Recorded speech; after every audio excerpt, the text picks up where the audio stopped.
Nahajamo se v Tolminu, v knjižnici Cirila Kosmača, kjer je na ogled razstava Damjana Kracine. Razstava je v tem prostoru še toliko bolj pomembna, saj gre za kiparja, ki izhaja prav iz tega prostora. Zadnjič je, oziroma prvič se je tukaj predstavil leta 1995, se pravi pred 24 leti, kar je že ena dolga doba, in od takrat Damjana spremljajo, on ustvarja bolj v Ljubljani, ampak šele po 24 letih se je sedaj zopet vrnil sem, kjer je imel svoje prve razstave, in že takrat si je ta prostor sam oblikoval kot tak white cube, belo kocko, in sedaj ponovno je najprej preoblikoval prostor v knjižnici in potem postavil svoje skulpture, svoje kipe vanj.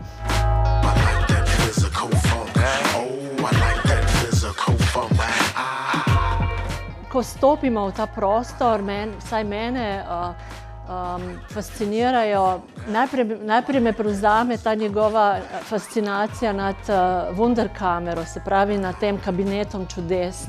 Tle je jasno, da njega to privlači, ga fascinira in ves čas v svojem ustvarjanju nekako dela prostore, ustvarja ambiente, ki hočejo, oziroma ki hoče izgledati kot ena taka soba čudes, v kateri poznamo ta fenomen iz zgodovine, ko so si razni vladarji ali pa ljubitelji umetnosti umislili prostore, kamor so postavili recimo take kuriozitete tistega časa, od slonovih okljev do umetniških del, pa del umetne obrti in tako naprej. In to videti je, da Damjana fascinira, to nekakšno kopičenje različnih stvari v prostor, ampak vedno seveda z nekim konceptom.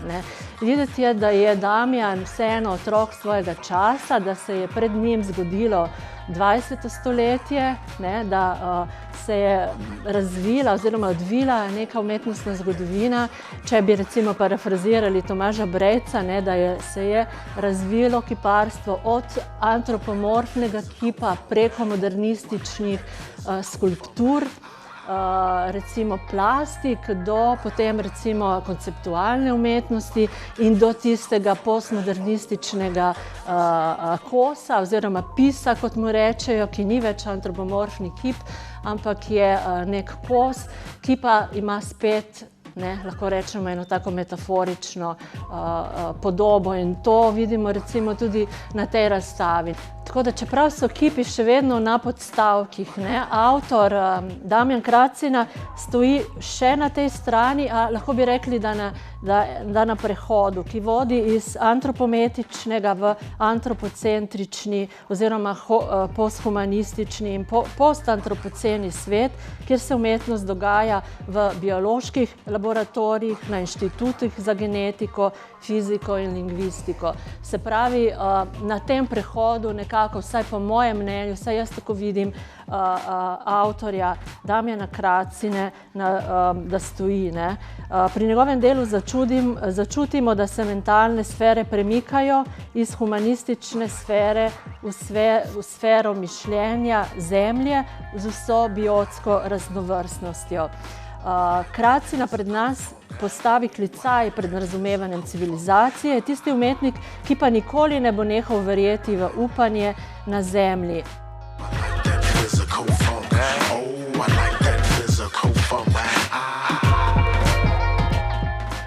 Ena od pomembnih komponent pri Damjanu, mislim, da je tudi ta genius loci. Nahajamo se v Tolminu, v tem Posočju, od koder Damjan izhaja. Natančneje, Damjan prihaja iz Breginjskega kota in zdi se mi, da ta genius loci ves čas nekako prihaja na dan, tudi kot neka kontradikcija, kajti kot sam pravi, ta lepota narave, ki jo res na vsakem kotičku opazimo, ampak na drugi strani tudi on to vidi, ne? Na vsakem vogalu se pa, ne vem, dolina je bila zaplinjena, ogromno je bilo mrtvih, potem imamo tle recimo tudi Anhovo, imamo Prvo svetovno vojno. Ta kontradikcija med lepim in tistim, kar ostaja za tem, kar človek prinese v te kraje, mislim, da je ena ključnih tudi njegovih sporočil. Se pravi, odpremo, za vsakim kamnom je neko truplo, ne? In ta kontradikcija, mislim, da poganja tudi marsikatero njegovo delo. Zato tudi naslov razstave, ne, Nelagodje smisla, ki izhaja iz njegove fotografije, je na začetku razstave, jo vidimo, Damjan Kracina, se pravi avtor, kipar, ki si nadene eno ogromno krilo kačjega pastirja, narejeno seveda perfektno, iz plastike, izdelano, Tomaž Brejc bi rekel, zdizajnirano v nulo. Nadene si to krilo in hčerka stoji pred njim in ga sprašuje, kaj bomo zdaj s tem, ne? Kaj krilo pretežko, da bi z njim letel. Nimamo prostora, kam bi to dajali, kaj sploh s to umetnostjo, ne? In tle se pojavi ta metafora, ki gre globje od tega, ne? In umetnik se sprašuje vsak dan znova, kako obstati v tem svetu kot umetnik, ne? No, vsekakor se pa ob tem naslovu, ne, Nelagodje smisla, verjetno vsak pomisli na ta slavni Freudov spis Nelagodje v kulturi, ne, kar se lepo poveže tudi s to razstavo, ne, to je znameniti tekst Sigmunda Freuda, v katerem se ukvarja z bistvom kulture, katero vrednost je za našo srečo postala vprašljiva, ne. Se pravi, kultura, ki označuje celoten skupek dejavnosti in ustanov, v katerih se je življenje oddaljilo od naših živalskih prednikov in ki služijo dvojnemu smotru, ščitijo človeka pred naravo in urejajo medsebojne odnose med ljudmi. Sprašuje se, če nas dosežki kulture, tehnologije in medicine tudi osrečujejo. In v občutenju, ne, spet pridemo do ene diskrepance, ga vedno znova fascinira in pomirja ideja prav tega kabineta čudes, neke wunderkamere, ki vse skupaj res mogoče nekoliko pomiri in naredi bolj kuriozno kot problemsko, ne.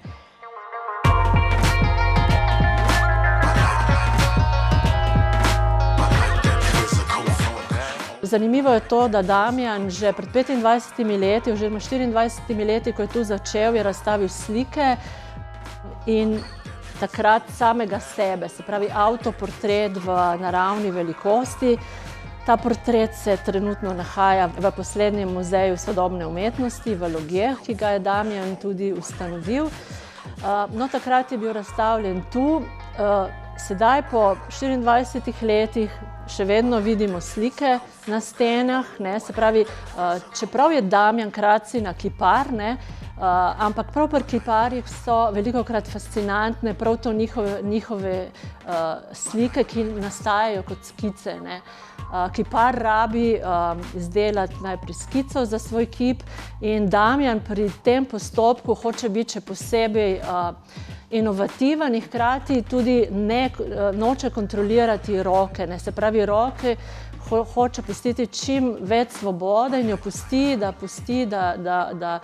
riše, da sama nekako najde neke krivulje, ne, s tem hoče izklopiti razum, tudi v naslovu samem je razum, hoče ga izklopiti in pustiti, da se skozi roko izrazi, preslika ta njegova notranja duševna krajina.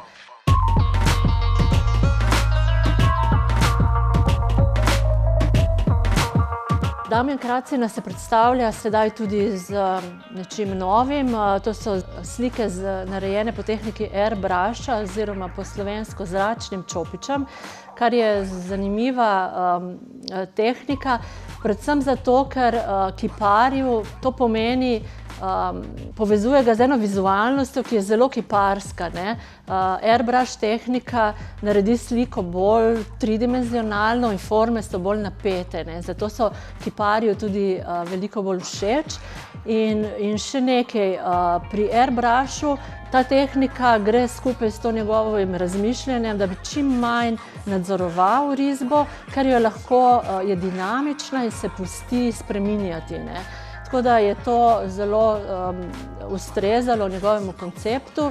In kar je bilo meni zanimivo, tudi konceptualno, je to, da je to risba, ki se je ne dotakneš, ne. Se pravi, ki nastane brez dotika, kar je, ne, za kiparja spet ena kontradiktorna stvar, ker kipar mora se dotikati stvari oziroma biti v materiji skoraj noter, ne.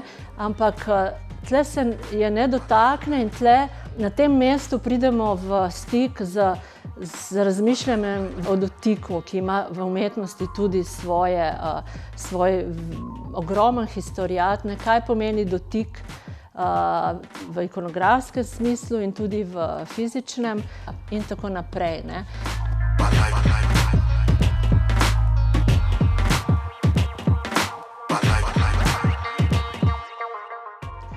V večini svojih del se Kracina navezuje na naravo, predvsem na biotsko raznolikost živalskega sveta, te pa ne posnema, temveč skozi in s prepletom realnega in fantazijskega ustvarja umetniško vizijo biološkega življenja.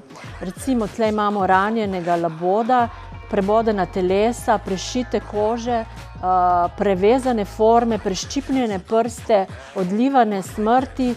Vse to kaže na neko nelagodje v kulturi. To seveda ni žarek, ki bi še konec 19. stoletja nežno švignil čez laboda, ali puščica, ki bi ga v bolečini 20. stoletja ekspresionistično pokončana. To je medicinsko dejstvo 21. stoletja, dokazano z rentgensko sliko. Kot televizijska informacija o izumrtju še ene živalske vrste ali nenazadnje večerna vest pri poročilih o pokolu tam in tam. Seveda nam vzbuja mitološke reminiscence, vse od mitološke Lede, Zevsa do Ikarusa, do motiva vanitas vanitatum, se pravi minljivost vsega minljivega, a zgolj v nekem oddaljenem spominu. Lepo naslikana groza, tako to tudi avtor večkrat reče, se pravi znana tehnika, znani postopek, vsebina pa nastaja vedno znova, nepredvideno. Takrat se odpirajo rane, ne veš, kaj bo prišlo na dan. Tako tudi avtor pravi, da se mu dogaja pri njegovem ustvarjanju. In prav, ko omenjamo, te fantazijska bitja, ki jih avtor ustvarja po lastni domišljiji, naj omenim tudi mogoče mrtvaški ples, ki ga je pred leti avtor ustvaril, kjer se prav tako izraža ta kontradiktornost tega prostora in zgodovinskega dogajanja, kjer je likovno delo posvetil živalim, ki so umrle na fronti Prve svetovne vojne. In s tem pokazal pač neko senzibilnost tudi do živali, ki so bile pomembno spremljevale človeka v tem času.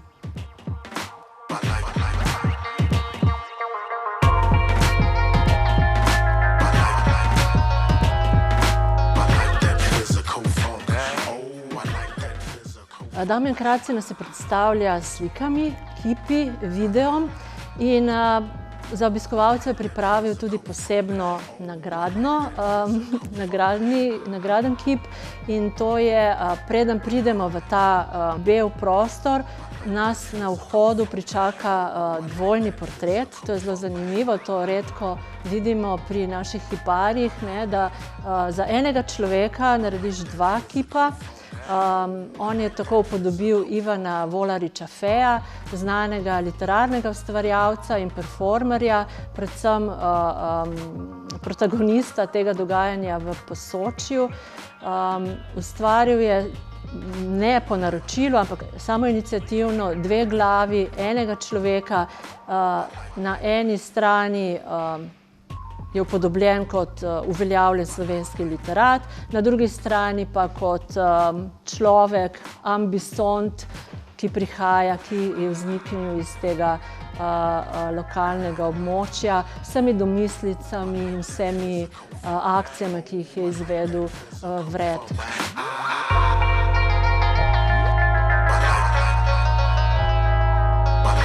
Physical funk. Oh, I like that physical funk.